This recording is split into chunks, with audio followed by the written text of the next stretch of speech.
आदरणीय professor Shrikant Pandey ji, professor Sanjeev ji, Anand ji, Sujit जी, ओम ढींगरा जी, उधर बैठे और एक आध नाम है जो मुझे ध्यान नहीं आ रहे, अमिता जी, पूनम, रश्मि, जया और भी बहुत सारे चेहरे जिनके नाम थोड़ी अगर बोलना का दुस्साहस करूँ तो गड़बड़ कर सकती हूँ, इसलिए चेहरों को अभिवादन कर रही हूँ। और साथ ही साथ यहाँ जो आप विद्यार्थी बैठे हैं, शोधार्थी बैठे हैं, उनको भी मेरा सादर अभिनंदन। हम लोग आज हिंदी दिवस पर आयोजित कार्यक्रम के लिए एकत्रित हुए हैं। जैसा कि आपके कॉलेज में अभी सूचना दी गई कि पूरा पखवाड़ा आपने मनाया, तरह तरह के सांस्कृतिक कार्यक्रम आपने किए और उन कार्यक्रमों को संयोजित करते हुए आज आखिरी दिन है आपके इस पखवाड़े और कार्यक्रम को समाप्ति की ओर यह कार्यक्रम अग्रसर है। तो आप सबका साधुवाद कि आपने पूरा एक पखवाड़ा मनाया कॉलेज के भीतर, महाविद्यालय के अंदर, ये अपने आप में प्रशंसा के योग्य है। अमूमन लोग एक दिन का प्रोग्राम करते हैं और उसके बाद एक तरह के कर्मकांड की तरह हिंदी दिवस पर कार्यक्रम आयोजित करके बस हिंदी तो बहुत अपनी है और उस पर ज़्यादा क्या कहना, ज़्यादा क्या बोलना तो बिसरा देते हैं। लेकिन आपके महाविद्यालय में कम से कम एक हफ्ते का कार्यक्रम मनाया और उसमें आप विद्यार्थियों की सहभागिता रही। मैंने अभी एक प्रस्तुति देखी, उस लड़की ने जितने सुंदर ढंग से, कलात्मक रूप से प्रस्तुति दी, वह मंत्रमुग्ध करने वाली थी। और यह जो भागीदारी है, जो विभिन्न प्रांतों, विभिन्न क्षेत्रों, विभिन्न भाषाओं से आए हुए विद्यार्थी जो हिंदी प्रोग्राम या हिंदी से किसी भी तरह से जुड़े हुए हैं, हिंदी के किसी भी पाठ्यक्रम से जुड़े हुए हैं, वे जिस तरह से इसमें सहभागिता करते हैं, भागीदारी करते हैं, वही हिंदी को ताकतवर बनाती है। यह केवल एक कार्यक्रम की प्रस्तुति भर नहीं थी। उस लड़की ने गौरी के रूप में जिस ब्रह्मांड भी मैं, सृष्टि भी मैं, काली भी मैं, महागौरी भी मैं, प्रलय भी मैं, तमाम तरह की चर्चा करते हुए अंततः सब कुछ अपने में विलय की बात कही, यानी पूरे ब्रह्मांड की बात कही जिसमें सब कुछ शामिल था, नाश भी, सृजन भी, सृष्टि भी, प्रलय भी, अस्तित्व भी, अनस्तित्व भी, मैं भी और सब भी। तो यही चीज है जो भाषा को, वह भाषा पूरी तरह से हिंदी नहीं थी, वह संस्कृत मिश्रित हिंदी थी। और हिंदी की यह एक बड़ी ताकत है कि वह संस्कृत से जिस तरह से अपना आदाय ग्रहण करती है और उसको अपने तरह के रूपों में ढालकर, अपना बनाकर, हिंदी के अपने व्याकरणिक और वाक्य विन्यास के अनुरूप बनाकर प्रस्तुत करती है। और एक तरह से कह सकते हैं कि भाषा को इस पूरी प्रक्रिया में जीवंतता मिलती। तो वह जो प्रस्तुति थी जिसमें उस लड़की ने नृत्य के माध्यम से, संगीत के माध्यम से, एक ऐसी भाषा के माध्यम से जो केवल हिंदी नहीं थी, प्रस्तुति दी, वह हिंदी नहीं थी क्या आप कह सकते हैं? नहीं कह सकते, क्योंकि वह जिस ऑडियंस के लिए, जिस दर्शक के लिए प्रस्तुत किया जा रहा था, वह हिंदी भाषी दर्शक था। मैं नहीं जानती कि वह लड़की किस प्रांत की थी। हो सकता है कि हिंदी भाषी प्रांत की ही हो, लेकिन बहुत संभव है कि वह हिंदी भाषी प्रांत की नहीं भी हो। तो ऐसी स्थिति में यह जो सहभागिता है, भाषा के बीच, भाषा के साथ, भाषा से जुड़कर यह जो सहभागिता है, यही हिंदी की ताकत है और यही उसे अखिल भारतीय स्वरूप भी प्रदान करती है। मैं जिस विषय पर आपसे दो चार शब्द कहने जा रही हूँ, बहुत सारी बातें हैं, लेकिन मैंने यहाँ पाया कि आपके यहाँ बीए प्रोग्राम पाठ्यक्रम चलता है, ऑनर्स नहीं है। हम लोग आए थे ऑनर्स पाठ्यक्रम देने, दिया भी था, पर वो चला नहीं। जो भी वजह रही हो, मैं आपके सामने जो बातें कहने जा रही हूँ, वह अमूमन हिंदी भाषा को लेकर केवल नहीं है।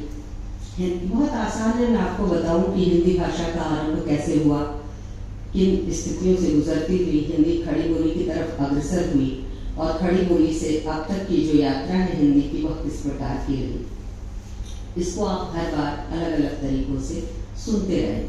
लेकिन देश के निर्माण में हिंदी की भूमिका, जो विषय आपने रखा है, इस पर अगर आप गौर करें तो देश या राष्ट्र, अगर हम देश कह रहे हैं तो हमारा तात्पर्य राष्ट्र से ही है।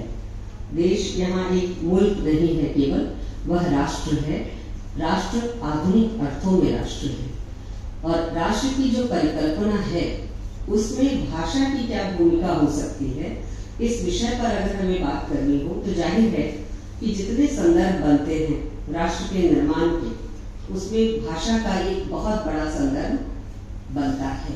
राष्ट्र की पहचान एक भाषा से बनती है, और खास करके आधुनिक राष्ट्र जो है उसकी पहचान के विविध पक्षों में अगर हम आपसे पूछें कि राष्ट्र की पहचान क्या है, तो सबसे पहली जो चीज आती है वह साझा संस्कृति, साझा भौगोलिक प्रदेश, और इस साझी राजनीतिक व्यवस्था और साझी भाषा, एक राष्ट्रीय भाषा। तो राष्ट्र की पहचान एक राष्ट्र भाषा से बनती है और उसकी जरूरत शिद्दत से महसूस की जाती है। लेकिन भारत की जो स्थिति थी वह जरा भिन्न थी। यहाँ कई भाषाएं थी। किसी एक भाषा को राष्ट्रभाषा बनाना और उस केवल कहना कि यही एक भाषा अब आगे से राष्ट्रभाषा के रूप में रहेगी, अन्य भाषाओं को हम या तो उपेक्षित कर दें या उस पर बात न करें या उनको उनके हाल पर छोड़ दें, यह एक समावेशी राष्ट्र के लिए बहुत अच्छी स्थिति नहीं होती। तो राष्ट्र की भाषा के रूप में तो बहुत सारी भाषाओं को चिन्हित किया गया, जो आधुनिक भाषाएं थी, कुछ पुरानी चली आती भाषाएं थी, उनको भी राष्ट्रभाषा के रूप में चिन्हित किया गया। लेकिन जब हम आजाद हुए तो देश की, राष्ट्र की जो राजभाषा थी उसके रूप में हिंदी खड़ी बोली को, देवनागरी लिपि में लिखित हिंदी खड़ी बोली को चुना गया। तो यह जो भाव था कि राष्ट्र की भाषा केवल एक नहीं है, देश की भाषा केवल एक नहीं है, इसके पीछे ही बहुत सारी चीजें, बहुत सारी धारणाएं, बहुत सारी समझ, बहुत सारी भारत की विशिष्ट परिस्थितियां काम करती दिखाई देती है। और वो भारत की विशिष्ट परिस्थितियां क्या थी कि भारत एक बहुभाषिक राष्ट्र था। खड़ी बोली हिंदी का जब सवाल आता है तो जाहिर है कि मैं जब आपसे बात करूंगी खड़ी बोली हिंदी के बारे में, तो हिंदी की परंपरा पर बात करते हुए, खड़ी बोली हिंदी की बात करने के लिए हिंदी की परंपरा पर हम जाए, और हिंदी की परंपरा की बात करते हुए फिर हम अपभ्रंश तक जाए, प्राकृत तक जाए, पाली तक जाए, संस्कृत तक जाए, और छांदस सूत्रों तक जाए, उन भाषा तक जाए जिससे संस्कृत का विकास हुआ था। तो यह एक परंपरा बनती है हिंदी की। लेकिन खड़ी बोली हिंदी की परंपरा तो 18वीं शताब्दी के उत्तरार्ध और 19वीं शताब्दी से ही हम बता सकते हैं। उसके पहले हमारे पास खड़ी बोली हिंदी का साहित्य नहीं मिलता। लेकिन इसका कतई अर्थ नहीं है कि किसी भाषा का साहित्य अगर नहीं मिलता तो वह भाषा भी समाज में मौजूद नहीं है, ऐसा नहीं है। समाज में भाषा साहित्य के बनने के बहुत पहले से मौजूद रहती है, लेकिन साहित्य उसमें भाषा के आने के कुछ या बहुत वर्षों के बाद संभव हो पाता है। खड़ी बोली हिंदी के साथ भी यही हुआ। जाहिर है कि जब मैं इन भाषाओं के साथ इस पूर्वापर संबंध के रूप में खड़ी बोली हिंदी को जोड़ती हूँ, तो इस जोड़ने के पीछे जो धारणा काम कर रही है वह एक तारतम्यता की, एक चेतन संबंध की, इन भाषाओं से गुजरते हुए जो आत्मिक संबंध है, भावनात्मक संबंध है और अंततः वैचारिक संबंध है, वह इन भाषाओं से गुजरते हुए खड़ी बोली हिंदी तक संतरित होते हुए आई है। इसका प्रमाण आपको अपभ्रंश या अभट, जिसकी चर्चा अभी संजीव जी ने की, कि देसिल बैना सबजन मिठा तय तैस्यों जंपऊ अवहट्टा। तो ये जो अवहट्टा को यानी अपभ्रंश को जपने की बात है, अपभ्रंश में अपनी बात कहने की बात है, यह इस तरह की भावना, अपनी भाषा के प्रति लगाव की भावना जो विद्यापति के यहाँ है और जो समाज चित्रण विद्यापति के यहाँ है, वह कहीं न कहीं संतरित होते हुए खड़ी बोली हिंदी तक भी आई है। हिंदी खड़ी बोली हिंदी का जो रीतिकाल है और उसके परवर्ती साहित्य है, उस पर उसका असर है। लेकिन इन तमाम भूमिकाओं पर एक एक पक्ष पर घंटों बात की जा सकती है। सवाल यह नहीं है। आज जब हम खड़ी बोली हिंदी पर बात करने के लिए यहाँ एकत्रित हुए हैं, तो सवाल यह नहीं है कि इसकी पूर्वापर परंपरा क्या है। सवाल यह है कि वर्तमान रूप में खड़ी बोली हिंदी का व्यवहार, इसके साथ बर्ताव और इसमें अपने को अभिव्यक्त और इसके द्वारा सामाजिक संबंध हम किस तरह का बना रहे हैं। भाषा केवल संप्रेषण का माध्यम नहीं है। भाषा के कई रूप हैं और कई प्रकार हैं। संप्रेषण सबसे अभिधात्मक प्रकार है, यानी कहें कि संप्रेषण का काम तो भाषा के प्रयोग के पहले स्तर पर ही संपन्न हो जाता है। यानी जो मोटी चीज हो सकता है गूढ़ार्थ संप्रेषित ना होता हो, यानी कविता हम कहें और कविता पढ़ने आपके सामने, तो तत्काल कविता की सारी चीजें आपको समझ में नहीं भी आ सकती, लेकिन मोटी चीज समझ में आ जाएगी कि कविता किस विषय पर है, कवि कहना क्या चाहता है, या कविता में क्या चीज कही जा रही है। पर्वत का वर्णन है, पहाड़ का वर्णन है, सुंदर स्त्री का वर्णन है, सुंदर देश का वर्णन है, या कोई और चीज का वर्णन है, आपको आसानी से समझ में आ जाएगी। मसलन निराला की भिक्षुक कविता, वह आता दो टूक कलेजे के करता, पछताता पद पर आता, वह आता, और इस तरह से आगे जब वर्णन करते हैं कि कुत्ते भी पत्तल, जूठी पत्तल जिसको वह भिखारी, जिसमें बचा खुचा खाना वह बटोर कर खाना चाहता है, उसका प्रतिद्वंदी कौन? मनुष्य नहीं, उसका प्रतिद्वंदी खड़ा है कुत्ता। वह भी स्वान, वह जो भूखा है, वह उससे वो पत्तल छीन लेना चाहता है। अब इतनी मोटी जो ग्राफिक चित्र है, वह तो आपको पहले दौर में ही समझ आ गई। भाषा का अभिधात्मक जो संप्रेषण, उसकी जो भूमिका होती है, वह आपको पहले समझ में आ गई, लेकिन इसका जो गूढ़ार्थ है, यह समझना इतना सहज नहीं है। उसके लिए आपको अन्य तरह की विशिष्टताओं, अन्य तरह की बोधगम्यताओं, अन्य तरह के काव्यात्मक अभ्यासों से वाकिफ होना पड़ेगा, तब जाकर आप समझेंगे। तो भाषा का एक प्राथमिक रूप है संप्रेषण, लेकिन भाषा का ज्यादा जटिल संकल्पनात्मक रूप है चिंतन, जो भाषा में अभिव्यक्त होता है। अब ये चिंतन ही वह जगह है। आपको लग सकता है कि संप्रेषण तो अगर भाषा के जरिए हो रहा है तो हमें भाषा आती है। नहीं, आपको भाषा का सिर्फ व्यवहारिक रूप आता है। भाषा आपको तब तक नहीं आती जब तक आप भाषा के भीतर चिंतन पर जो गूढ़ता है उसको खोलने और उसका व्यवहार करने में सक्षम ना हो जाए। हमें से बहुतों का शायद समझना मानना होगा कि हमें अंग्रेजी आती है। इतना आसान नहीं है किसी भाषा पर दखल प्राप्त कर लेना। कोई भी भाषा, कहते हैं व्याकरण का अभ्यास 12 वर्ष करने के बाद सिद्धि हासिल होती है किसी भी भाषा की। तो हमने तो इतनी पढ़ाई की नहीं, हिंदी की भी नहीं की, लेकिन हम मान के चलते हैं कि हमें हिंदी आती है और अंग्रेजी भी आती है, महापंडित हैं अंग्रेजी में, और हिंदी में तो है ही क्योंकि हमारी माँ बोली हिंदी है। यही गड़बड़ है। हिंदी में हम पंडित आज भी नहीं है। हिंदी में बहुत सारी ऐसी चीजें हैं जो अभी भी हमारे सर के ऊपर से गुजरती है। बहुत सारी बातें आपको नहीं समझ में आती क्योंकि आपने अभी तक वह अभ्यास का जो मकाम है हासिल नहीं किया, जो भाषा के अध्ययन के लिए, भाषा पर एक तरह से दक्षता हासिल करने के लिए आवश्यक है। तो आप सब विद्यार्थियों से यह मेरी प्रार्थना है कि भाषा को इतना सहज न लें कि भाषा में संप्रेषण आता है तो आपको भाषा भी आती है। भाषा में संप्रेषण ही सब कुछ नहीं है जब तक आप उसके चिंतन परक परतों को उभार कर देखने, समझने और उसके बारे में सोचने, और केवल सोचने नहीं, उसके साथ अंतरक्रियात्मक संबंध बनाने में सक्षम ना हो जाए। यानी इंटरैक्टिव प्रोसेस में भाषा के साथ आप जब तक नहीं जाएंगे, भाषा के साथ लेवल प्लेइंग ग्राउंड पर या बराबरी के दर्जे पर आपको बर्ताव करना नहीं आएगा।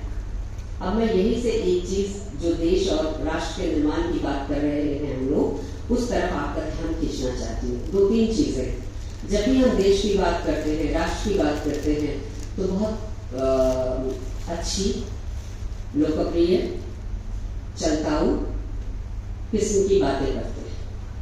अपने देश से प्यार करना चाहिए, बिल्कुल करना चाहिए। कौन कहेगा कि नहीं करना चाहिए?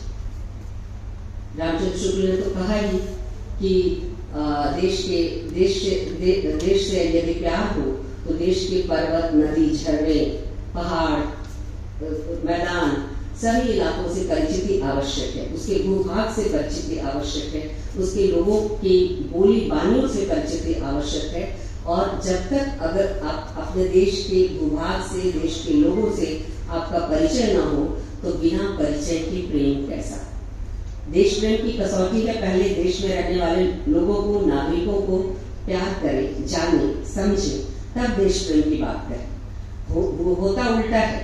हम कुछ अच्छी कविताएं आपके सामने पढ़ देते हैं और कहते हैं कि हमें तो अपने देश पर गर्व है। गर्व जरूर करिए, हर व्यक्ति गर्व करता है, करना ही चाहिए।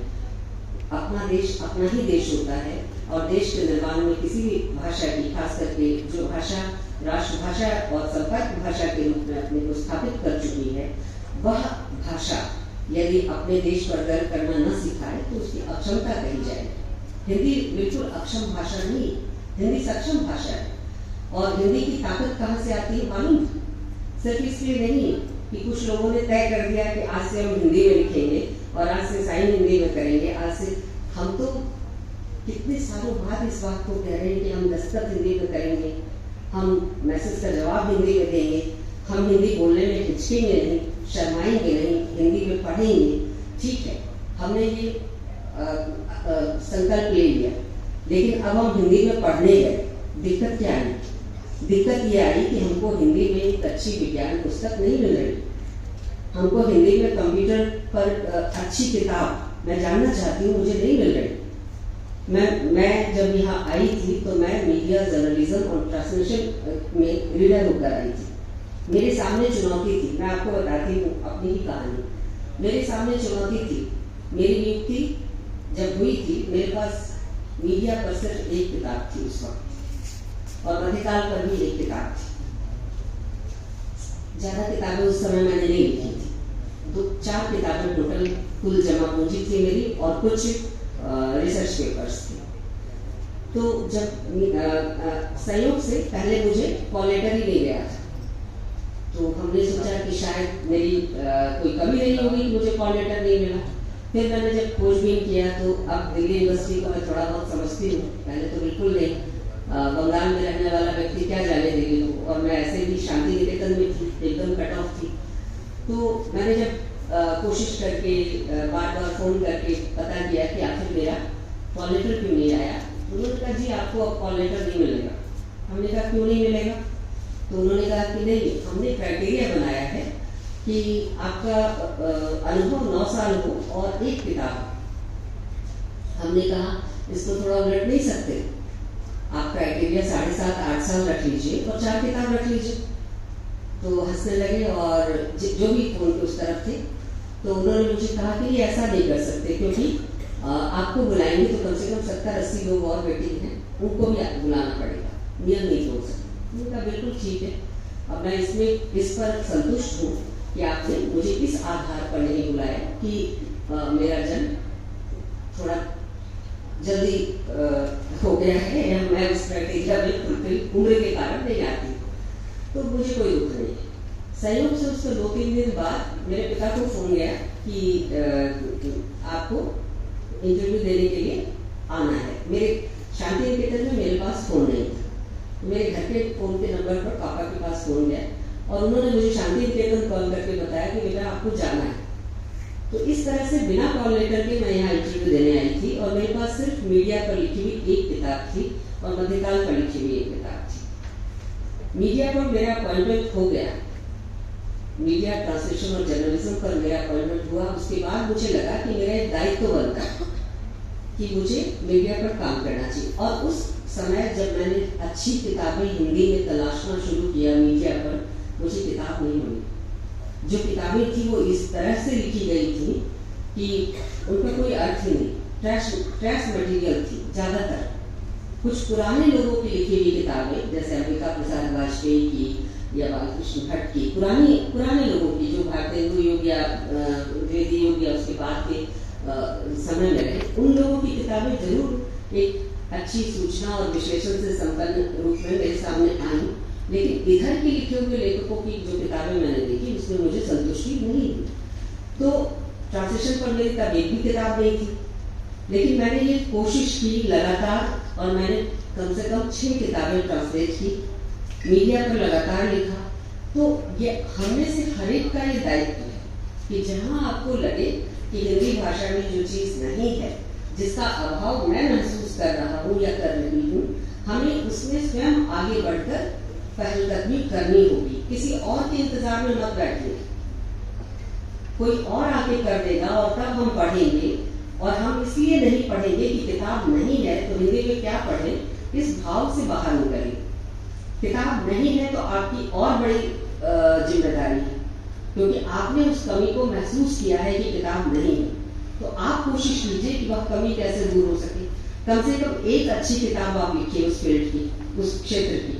अगर आपकी दक्षता है, आपकी पारंगत स्थिति है, जैसे नृत्य पर जिस लड़की ने यहाँ प्रस्तुत किया, अगर उसकी समझ है या आप में से किसी शिक्षक की समझ है, तो कला, संगीत और नृत्य पर अच्छी किताब क्यों नहीं लिखी जा सकती हिंदी भाषा में? विज्ञान पर अच्छी किताब क्यों नहीं लिखी जा सकती? बांग्ला के लेखक, बांग्ला के विचारक, बांग्ला के नोबेल लॉरिएट बंगाली में लिख सकते हैं।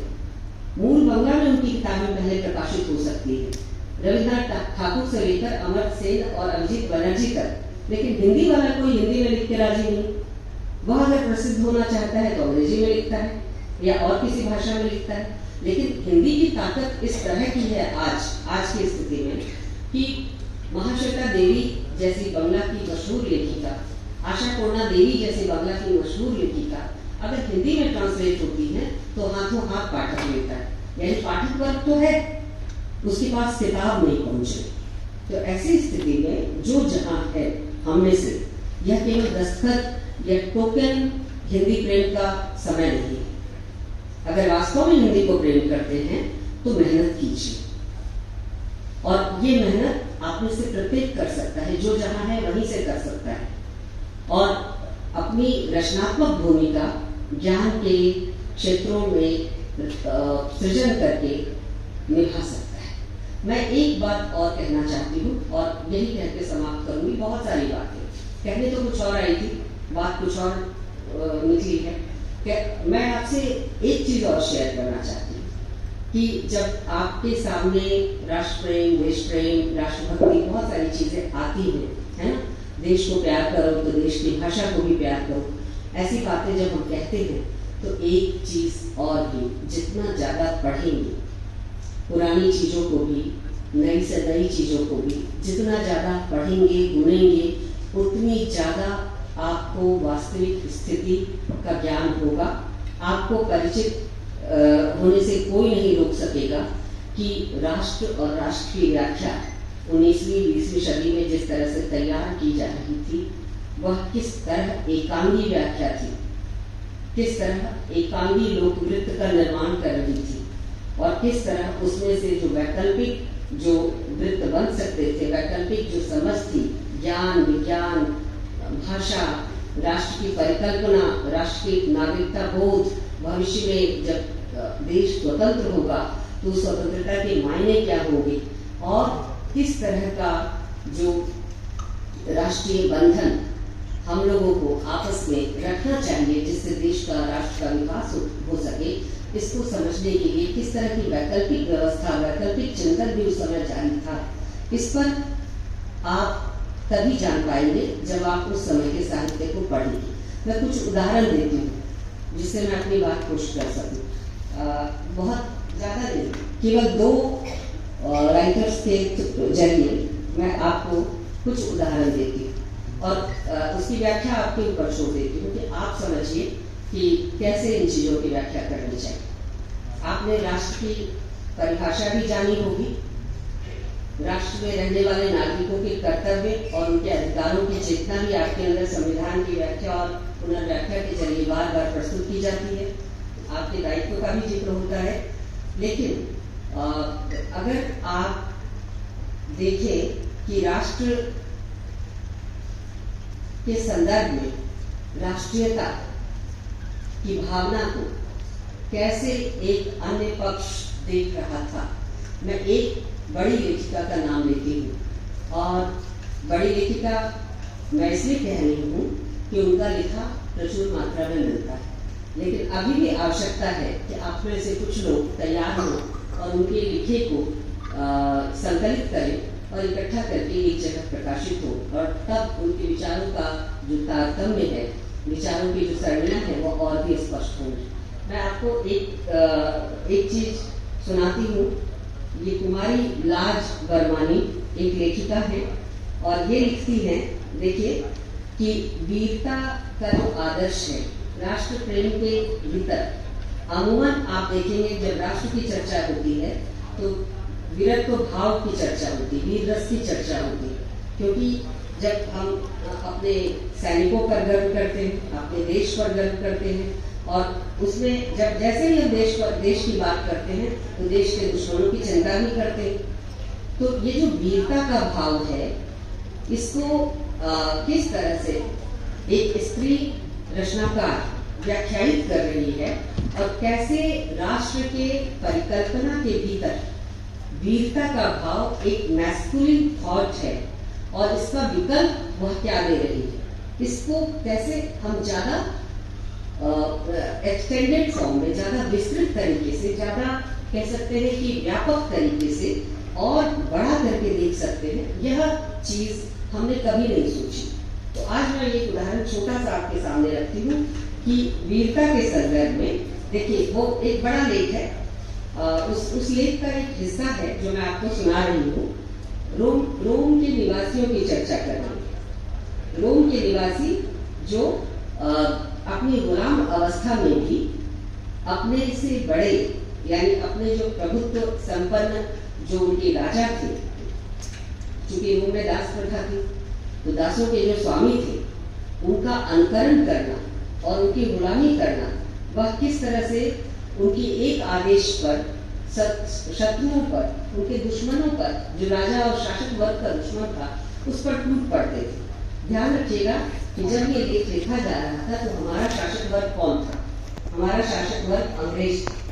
अंग्रेजों ने हमें जबरदस्ती द्वितीय विश्व युद्ध में और प्रथम विश्व युद्ध में भी युद्ध का हिस्सा बना दिया था। कुमारी लाज बर्मानी उस मिथ को तोड़ती है जो राष्ट्रीयता के संदर्भ में बार बार खड़ा किया जाता है और कहती है कि प्राचीन काल में रोम वासियों का आदर्श वीरता था। प्रत्येक रोमन से आशा की जाती थी कि वह वीर योद्धा बने और अपने देश के सम्मान के लिए बड़े से बड़ा त्याग करे। प्रत्येक रोमन नागरिक जो कैसी भी अवस्था में हो दूसरे राष्ट्र के लोगों को हीन समझता था, चाहे वो जितना दरिद्र हो, लेकिन दूसरे राष्ट्र के लोग, चूंकि वह रोमन है तो एक राष्ट्रीयता बोध, एक राष्ट्रीय गौरव का भाव उसके अंदर है, तो दूसरे राष्ट्र के लोगों को हीन समझता था। वह अपने देश के कारनामे को अपने कारनामे समझता था। देश के गौरव को देखकर उसका हृदय गर्व से फूला न समाता था और उससे उसकी स्वप्रेम भावनाओं को तृप्ति मिलती थी। आधुनिक राष्ट्रीयता के तह में भी यही भाव है। ये आधुनिक राष्ट्रीयता की व्याख्या हो रही है।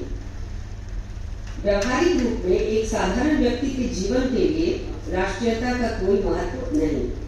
राष्ट्रीयता चिल्लाकर केवल अल्पसंख्यक नेता ही लाभ उठाते हैं। अब वो भारत के संदर्भ में कह रहे हैं, बहुसंख्यक जनता इन अल्पसंख्यक नेताओं के अधीन रहती है, जिनको नेता लोग दबाए रहते हैं। जनता खुले रूप में इन नेताओं का विरोध नहीं करती।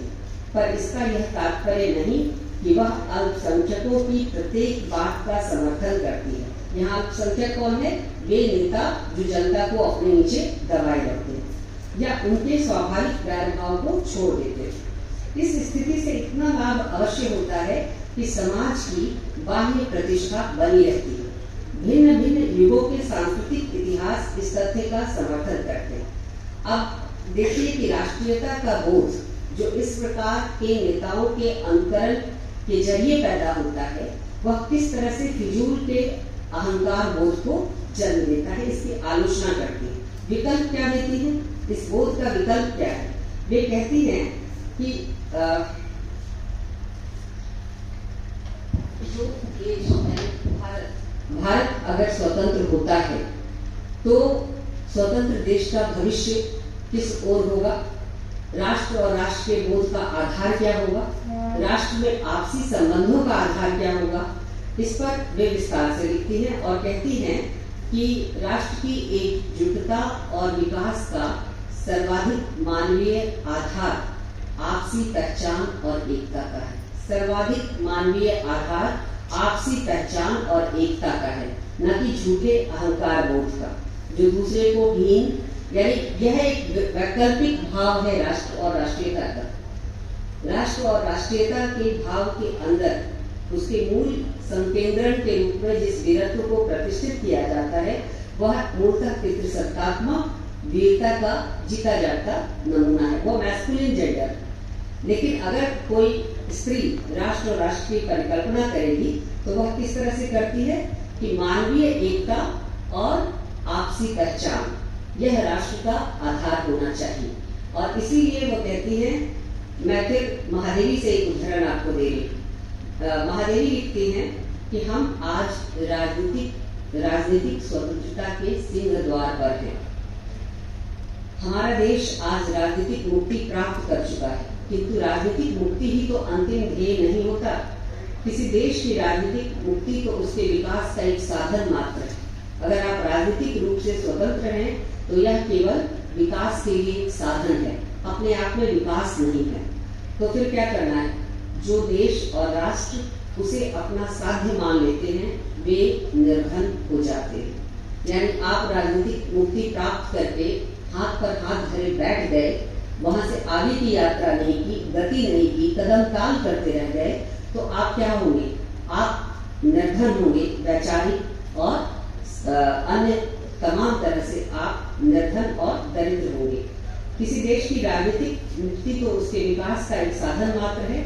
जो देश और राष्ट्र उसे अपना साध्य मान लेते हैं वे निर्धन हो जाते हैं, उनका विकास रुक जाता है। जो आगे बढ़ना चाहते हैं वे राजनीतिक मुक्ति को भी चरम मुक्ति नहीं मान लेते। किसी भी देश और राष्ट्र के विकास के लिए विचारों की मुक्ति चाहिए, संस्कृति की मुक्ति चाहिए, बुद्धि एवं जीवन की मुक्ति चाहिए। ये क्यों ऐसा कह रही है?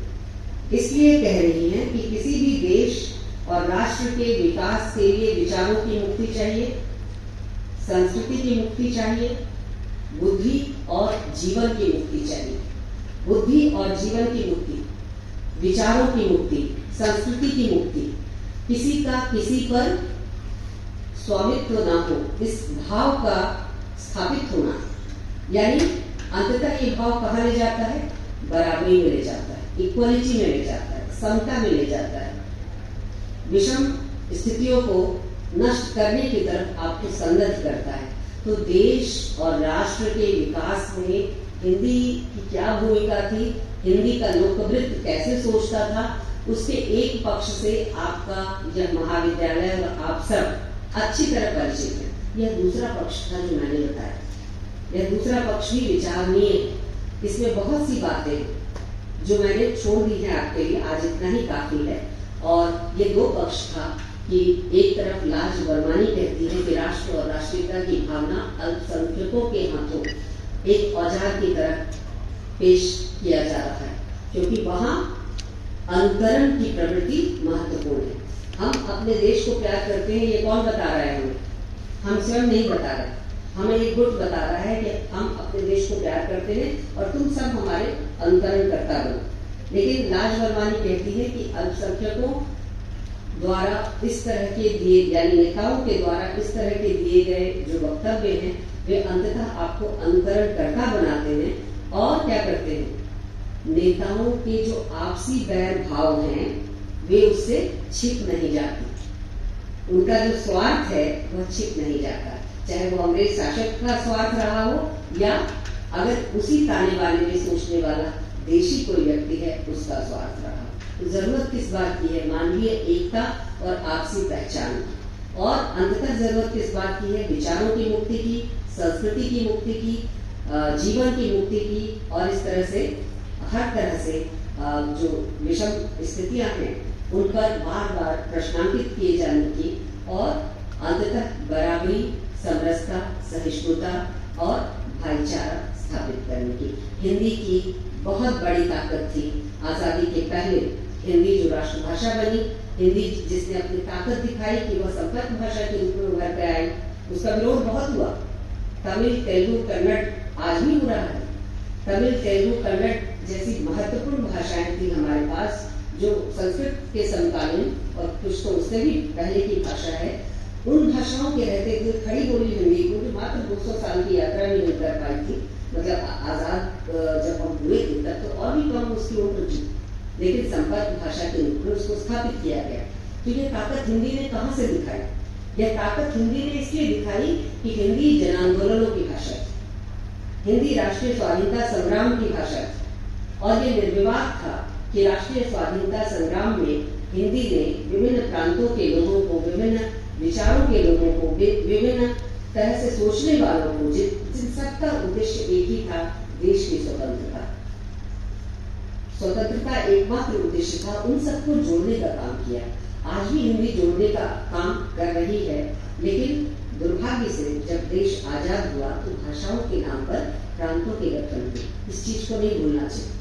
भाषा कोई छोटी चीज नहीं होती, भाषा का संबंध आइडेंटिटी से है, अस्मिता से है।